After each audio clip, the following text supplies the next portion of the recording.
Então, mudando um pouco de assunto, deixa eu comentar uma coisa. Já sabemos, né? Está acontecendo uma mobilização da Rússia em direção ao Azerbaijão. Já tinham rolado vários atritos entre a Rússia e o Azerbaijão, certo? E agora, segundo a inteligência ucraniana, Moscou está acelerando o envio de tropas para a Armênia enquanto aumentam as tensões no Azerbaijão. Ou seja, elas estão se movimentando pela Armênia, mas parece que o alvo é o Azerbaijão. Vamos aos detalhes, né? De início, a Inteligência de Defesa da Ucrânia, o Diretório Principal de Inteligência do Ministério da Defesa, o HUR, diz que a Rússia está reforçando sua base militar em Gyumri, na Armênia, justamente num momento em que as tensões com o Azerbaijão aumentam. Só para contextualizar, caso você não tenha acompanhado as notícias desta semana, lá na Rússia, em Ekaterimburgo, prenderam 5 azerbaijanos e 2 deles morreram. A partir disso, lá no Azerbaijão, prenderam praticamente todos os jornalistas da Sputnik. Na verdade, a Sputnik foi expulsa do Azerbaijão. Aquele meio de comunicação russo alinhado ao governo russo. Sim, super. Nada independente. Nada independente, exatamente. É totalmente pró-Rússia. E a partir daí, a crise só foi escalando. E como já comentaram por aqui, a base russa lá em Gyumri está recebendo reforços vindos de Rostov, de Volgogrado e da Crimeia. Ou seja, eles estão retirando tropas que fazem falta na outra guerra, só para enviar para essa região. Fiquem atentos ao Azerbaijão. Mas o que será que eles esperam que aconteça ali entre o Azerbaijão e essa região? Porque movimentar tropas durante uma guerra, quando mais precisam delas, não é algo normal. Ou seja, eles estão vendo alguma coisa. E se a gente olhar no mapa, né, onde fica o Azerbaijão? Já está ali do lado da Turquia, do lado do Irã. Ou seja, não está tão colado assim a Rússia, né? Quer dizer, tem uma fronteira russa, claro, mas é uma fronteira pequena se comparada a todas as outras fronteiras e regiões onde a Rússia já tem problemas. Problemas que podem piorar, né? E já houve atritos com o Cazaquistão, com o Turcomenistão, ou seja, vários desses países tiveram problemas com a Rússia. Porque basicamente as queixas deles são bem parecidas com as reclamações dos latino-americanos. Como quando os hispânicos, os latino-americanos principalmente, são maltratados ao cruzar para os Estados Unidos, né? Eles vão para trabalhar e acabam sendo maltratados por lá. Pois bem, algo semelhante. Muitos desses países reclamam de serem tratados como cidadãos de segunda classe. E aos poucos, alguns desses países começaram a exigir mais respeito. É bom lembrar que todas essas regiões já foram território russo, né? E parece que Putin gostaria de ter controle sobre todas essas regiões, mas eles já começam a dar sinais de que estão se rebelando, digamos assim. O Kremlin também está recrutando voluntários, entre outras medidas. Como sempre, eles recrutam principalmente das minorias étnicas do Cáucaso, como os de Oseta do Norte e de Adigueia. É o que eles sempre fazem para enviar soldados para a guerra da Ucrânia. Sempre buscam esses grupos étnicos das pequenas vilas. E o conflito, claro, piorou ainda mais depois de tudo isso que contei que aconteceu nesta semana. Exatamente. Bom, o Kremlin já está totalmente focado nessa questão, né? As relações entre Rússia e Azerbaijão estão se deteriorando. E provavelmente isso já estava planejado. Ou seja, pode ter havido um plano para começar a esquentar essa região, por assim dizer. Esse tipo de movimentação acontece sempre. Mas a Rússia já antecipou 3 ou 4 cenários possíveis, certo? Claro que podem haver surpresas. Assim como os ucranianos, os azerbaijanos ou os cazaques, seja lá quem for, também têm sua própria estratégia. E se a Rússia faz um movimento, eles já estão pensando 2 ou 3 passos à frente. Então ninguém sabe o que vem por aí, mas alguma coisa vai acontecer. As autoridades ucranianas também acreditam que essa movimentação russa tem um objetivo de distração tática, porque acaba obrigando vários países a dividir sua atenção entre a Ucrânia e o sul do Cáucaso. E pode ser que, no fim das contas, esse movimento seja para preparar alguma ação na própria Ucrânia. Exatamente. E a Armênia, onde estão essas bases russas, está entre a cruz e a espada por causa da sua grande dependência da Rússia, mas também quer manter uma boa relação com o Ocidente, né? Exatamente. Coloca isso tudo na balança e, além disso, não acho que a Armênia queira entrar em guerra com o Azerbaijão. Não acredito, mas é assim que está o cenário. O foco, né? O foco do assunto no momento. Todo mundo olhando para essa região, quando talvez o verdadeiro problema esteja em outra região.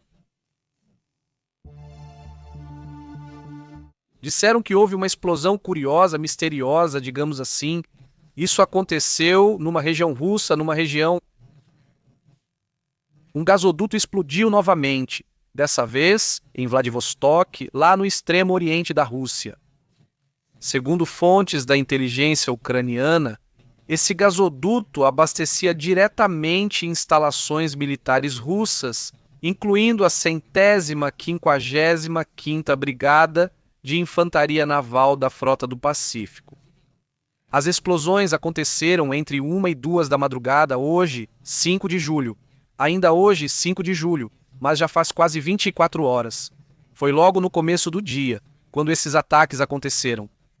Exatamente. E, bom, obviamente, as equipes de emergência russas chegaram imediatamente. Equipes de reparo e segurança foram enviadas para a área, tentando conter os danos e restaurar o fornecimento. Outro incidente que aconteceu quase ao mesmo tempo destruiu também um cano de abastecimento de água potável. Essa estrutura abastecia várias bases militares próximas. Ou seja, a Ucrânia, como sempre, realiza ataques super precisos, sempre mirando na logística russa. Sempre com esse foco. Mas veja só até onde eles estão chegando. Você está falando de movimentos que chegam até o extremo oriente da Rússia, atingindo Vladivostok. Olha a distância que estão alcançando. Vamos ver? Vamos medir isso em quilômetros. Boa pergunta, talvez esteja logo ali na esquina, né? Não, mas você vê que já aconteceram ataques até Na Sibéria. na Sibéria. O ataque da teia chegou até a Sibéria. Foi. Sim, foi. Exato. Um deles chegou até a Sibéria. Vamos ver. Não sei porquê, mas sempre achei o nome Vladivostok tão bonito. Olha só. Você está dizendo que fica a uns... Quanto será? Bem... Não sei. 3.000, 4... Não, bem, não sei. Então, é mais longe que a Coreia do Sul, certo? Desculpa, é que não estamos vendo o mapa aqui. Vladivostok é o nome de cidade mais bonito, na minha opinião. E onde fica a Ucrânia? Quer dizer que está aqui desse lado. Aqui está a Ucrânia, deste lado. Aí você precisa atravessar todo o Cazaquistão, a Mongólia. Aqui está a Coreia. Olha, aqui está o Japão. Ou seja, são infiltrados. São infiltrados, sim. Imagina, você está falando de... Digamos, daqui, deste ponto até aquele ponto. São 2.000 quilômetros nesse pedacinho, depois 4.000, depois 6.000, 8.000... Desculpa, entre 6.000 e 8.000. Então coloca mais ou menos isso aí, né? Uns 8.000 quilômetros, sim. Ou seja, é quase como um ataque saindo do Caribe em direção à Espanha, ou da Espanha em direção ao Caribe. É uma distância enorme, enorme mesmo. Quer dizer, também mostra o tamanho imenso da Rússia, né? De uma ponta a outra. E impressionante. Impressionante o ataque. Supondo que tenha sido um ataque, o que eu acho que sim, porque foram explosões numa zona estratégica. E quem está relatando isso é a inteligência ucraniana. O que isso te diz? Bom, que foram os ucranianos. Algo mais a comentar?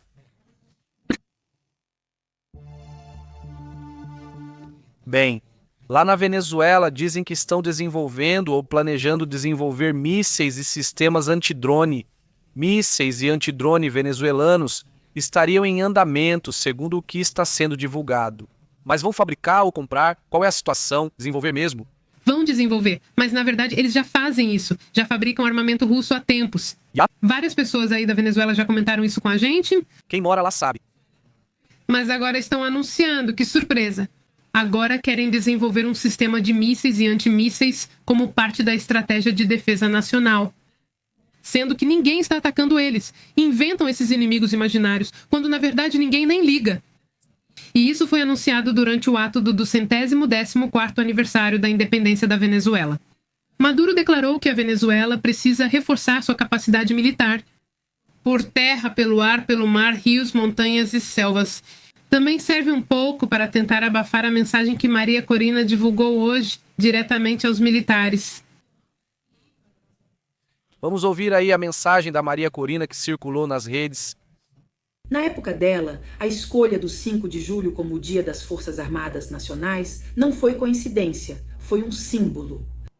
Um símbolo para destacar que a instituição militar não foi apenas decisiva para a conquista da independência, mas sua razão de existir é justamente protegê-la para sempre. Independência nacional e Forças Armadas são conceitos ligados na nossa história. Esse lembrete é essencial. A fragilidade da nossa independência hoje anda junto do enfraquecimento da instituição militar. Nestes 25 anos de poder autocrático, a Venezuela foi entregue a forças estrangeiras, Cuba, Rússia, Irã, China e também a organizações terroristas como as Farc e o Exército de Libertação Nacional. Ebola e jamais. Bem, a mensagem dela continua, mas é meio longa. Sim, os pontos que ela aborda são bem interessantes. Evidentemente, o regime de Maduro se aproximou não só de governos, digamos, não democráticos, mas até mesmo de grupos terroristas, ou seja, amplamente conhecidos. É um tema muito sério e, bom, ela coloca o dedo na ferida de novo, como dizem. Um tema que agora Maduro vem dizer que estão desenvolvendo mísseis. Bom, primeiro alimente seu povo, né? Mas enfim, o alerta eu acho que não é só para os venezuelanos, é para o mundo. Porque aí está crescendo um problema que, se deixarem, pode virar uma nova Coreia do Norte. E depois vão dizer, agora também tem armas de destruição em massa, sabe? Começam assim. A própria Maria Corina já comentou várias vezes sobre o risco de haver uma base russa, do Hezbollah, do Hamas, um criadouro deles ali mesmo, na América. Tão perto dos Estados Unidos. E do México, do Brasil, de qualquer outro país aqui perto. Porque, no final, serem vistos como amigos, bom, aí está o perigo. Bem, Argentina. Argentina, exatamente. Bom, vamos mudar de assunto então. Um abraço aí para o Ricardo lá no Panamá, para o Gabriel e para o Marvin. Aqui eu tenho as respostas para suas perguntas. Ele comenta que há troca de armas com aliados como Rússia e Coreia do Norte, mas a frase ficou incompleta.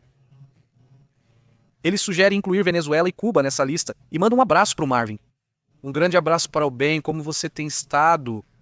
Ele comentou, Trump já está atrás da cabeça do Maduro. A Venezuela está fabricando armas para a Rússia. Já está virando uma nova Coreia do Norte, dizem por aí. Marcela, um abraço. Angélica, como você tem estado? Boa tarde, diz a Astrid. Continuamos ao vivo. Eu pensei que já era minha vez, mas tivemos vários imprevistos que acabaram atrasando tudo. Mas estamos aqui com muito prazer. Final de semana, vocês já sabem como é. A gente tenta fazer alguns passeios que às vezes não conseguimos fazer durante a semana. E hoje realmente se estendeu, né? O México não precisa se preocupar, porque a presidenta apoia Maduro e outras ditaduras, ele comentou. Alfa, um abraço. Saudações, Alfa. Saudações, diz Beatriz. Na Venezuela. Já existe há anos uma fábrica de fuzis Kalashnikov. Ah, sim. E também os drones Shahed.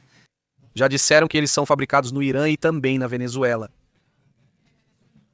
E o Marvin perguntou como está o índice de aprovação da Cláudia Sheinbaum. Aqui eu tenho dados de 3 institutos diferentes. Em maio, em um deles apontava 83% de aprovação. Outro instituto, no mesmo mês, apontava 73%.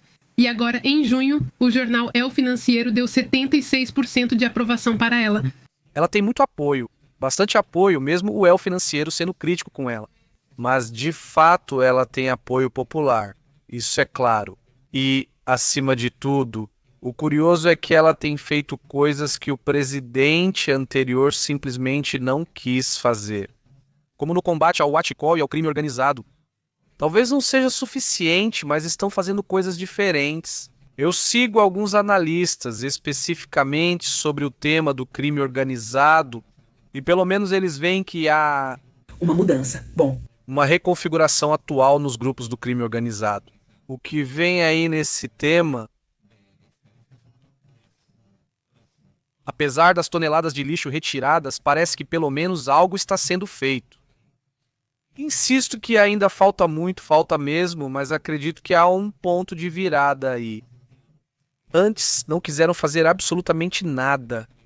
Mas, em muitas outras áreas, realmente as coisas continuam bem parecidas com o governo anterior. Então é isso. Esse é um tema que mantém sua popularidade com vários setores, como mostram as pesquisas. É aí que se vê.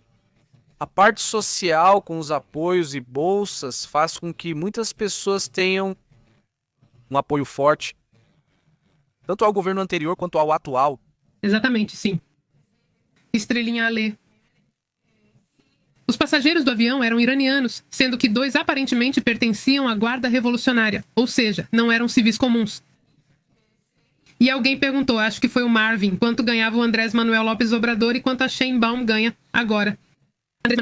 Em 2024, ele recebia 129.432 pesos mexicanos. 129.432 pesos. Muita gente.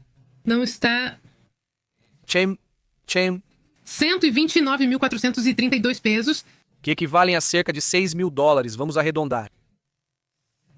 Com o dólar mais baixo, talvez 7 mil dólares. Sim, por aí. Vamos dizer 7.500 dólares. E depois? Agora a Sheinbaum está recebendo 134.290 pesos. Por aí, dá um pouco mais de 7.500 dólares. Está nessa faixa. Essa era a dúvida. Sim, 7 mil dólares. Quanto você disse que ganha a presidenta lá do Peru? Como estão os salários por lá? Conta pra gente. Se alguém quiser ser presidente, aqui no México já temos paramilitares, venezuelanos e colombianos entrando pelo país inteiro, ele disse. Fiquem atentos, minha gente, e aplaudam a Chiquinha, como disse o Verderi. Marlene, como você está? Saudações, pessoal, já é domingo, muito bom. E aí, Panterita, tudo bem? Marvin, como você está? Um abraço e tudo de bom para toda a comunidade. Obrigado. Vamos então para o próximo tema.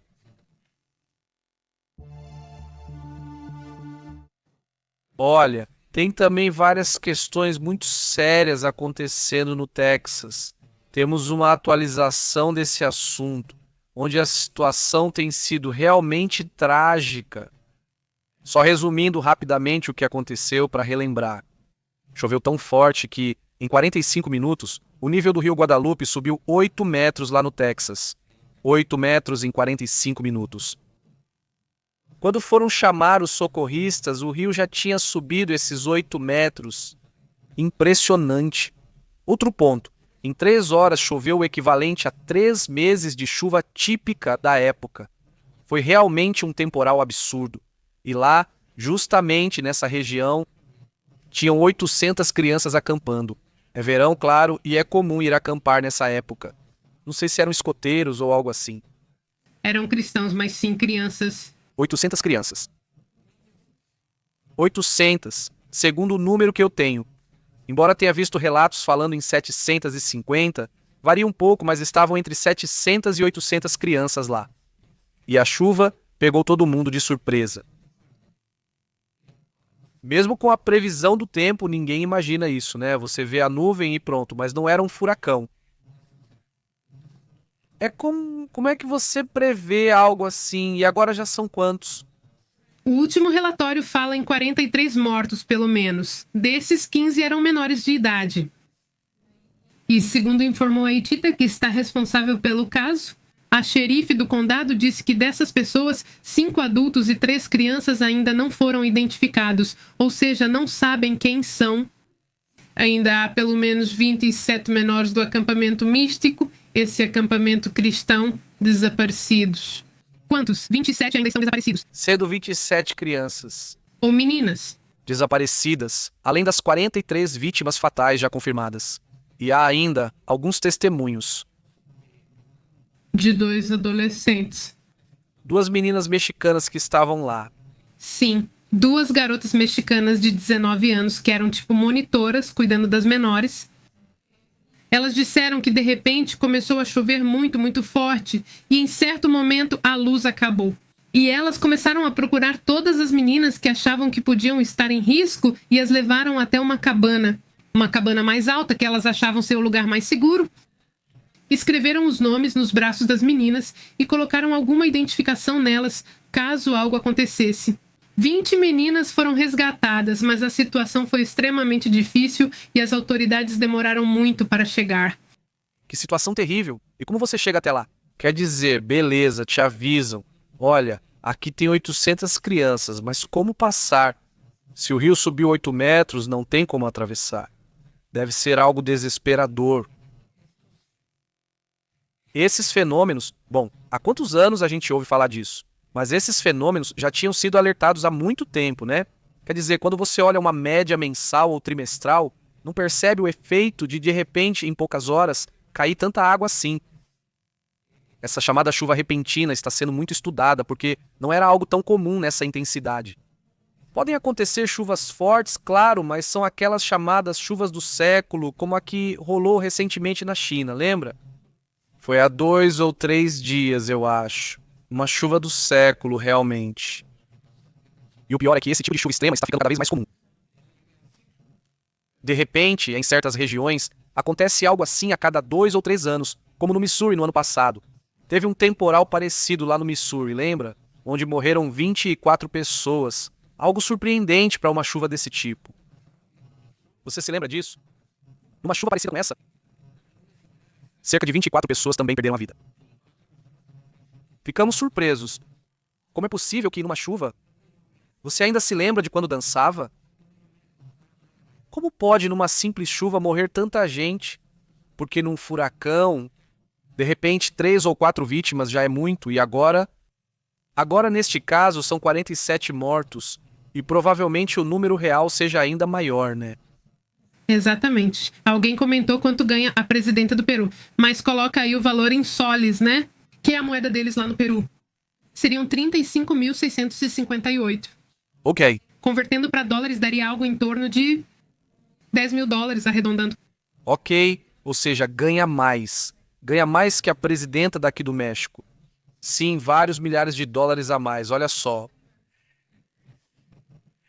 E agora fico pensando, será que o que aconteceu lá no Texas foi por falta de informação? Porque não vimos nenhum relatório indicando que as chuvas em águas estivessem tão fortes. Será que foi falta de orçamento da NOAA? Ou... Quer dizer, sim, tinha o alerta típico de que ia ficar intenso, mas não nesse nível exatamente. É como o que aconteceu em Valência também. Quer dizer, ali parece que realmente houve um alerta, sim, mas não foi um alerta de evacuação para saírem do local. Foi algo mais brando. Tipo, vai chover forte sim, pode se preparar, sabe? Só que isso acontece sempre. Quase todas as tempestades vêm acompanhadas desse tipo de alerta, então pode gerar um excesso de confiança, né? E também o fato de não conhecerem as áreas que costumam alagar nessa cidade, por exemplo. Os rios ali sempre transbordam. Se o acampamento estava perto do rio, alguém deveria ter avisado. Principalmente considerando que eram todas crianças. Sim, exato. Em parte, esse problema ficou meio sem explicação. Isso precisa ser investigado. Não dá para ficar cortando orçamento, ainda mais sendo uma potência como os Estados Unidos. Cortar esses orçamentos. Orçamentos lá na NOAA, no Centro de Alerta de Furacões. Você precisa ter verba para investir, para que os meteorologistas consigam fazer seu trabalho direito, evitando esse tipo de tragédia. Porque senão, bom, não é como se os bombeiros e o pessoal de emergências fossem adivinhar quando algo grave vai acontecer, né? Eles têm que se basear em informações concretas. Por isso é complicado. Vamos para outros assuntos. Vamos aos comentários.